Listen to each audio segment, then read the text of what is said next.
Silly Billy woke up with his hair in 1,000 directions and his socks already mismatched, red on the left, blue on the right. He bounced on his bed like a jellybean on a trampoline. Mum peeked into his room, her ponytail flopping to one side. "Guess what, Billy," she said with a twinkle in her eye. "We're going to the beach." Billy gasped. "The real beach? With sand and waves and seagulls that steal chips?" Mum nodded. "Pack your bucket and spade, silly one." The grumpy black cat blinked from the windowsill, unimpressed. Billy dashed around the house gathering essentials, his red bucket, green spade, a toy boat, and a sandwich shaped like a dinosaur. Mum packed towels, sun cream, and a flask of tea. She added a little knitted blanket just in case the wind gets cheeky. The black cat climbed into the beach bag and refused to leave. Mum sighed. "Looks like he's coming too."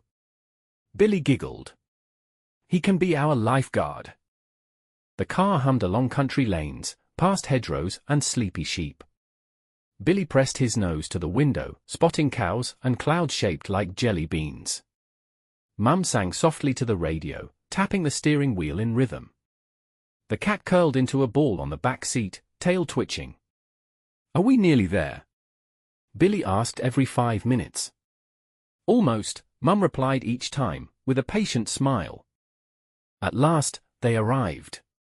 The beach stretched wide and golden, with gentle waves lapping the shore. Billy leapt from the car, shoes flying, socks flapping. He ran straight into the sand, arms out like an aeroplane. "I'm flying to the land of sandy socks," he shouted.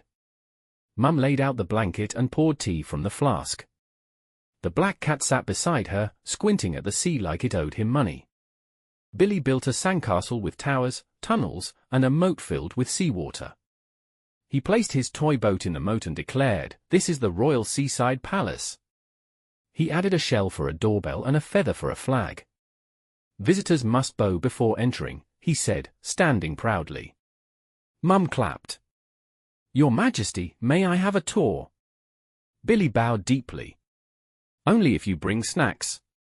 The cat watched from a distance, tail flicking in disapproval. Later, Mum bought chips wrapped in paper, warm and salty. Billy munched happily, feet buried in the sand. A seagull swooped down, eyeing the chips with greedy glee. Billy waved his spade. "Back off, feather thief!" The seagull squawked and flapped away, only to be chased by the black cat, who had finally decided to take action. Mum laughed so hard she nearly dropped her tea. "That cat's got more beach spirit than I thought." With the tide rolling in, Billy tiptoed into the water, his mismatched socks tucked safely in Mum's bag. "It's freezing," he squealed, then leapt with both feet into a shallow wave, sending a splash halfway to France. He spun in circles, arms out like a windmill. "I'm a sea whirl. I'm a splash dragon. I'm the king of the wiggly waves." Mum stood nearby, her jeans rolled up and her cardigan sleeves pushed back. She laughed as Billy tried to outrun a foamy wave and nearly toppled over. The black cat, perched on a dry rock, narrowed its eyes at the sea. It looked deeply unimpressed, but the sun dipped low, painting the sky in peach and lavender. Mum wrapped Billy in a towel and carried him back to their blanket. His cheeks were pink, his hair was wild, and his grin was sleepy. The black cat curled up beside him, finally deciding the beach wasn't entirely dreadful.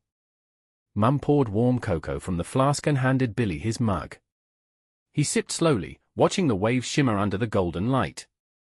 "You were very kind today," Mum said softly, brushing sand from his forehead.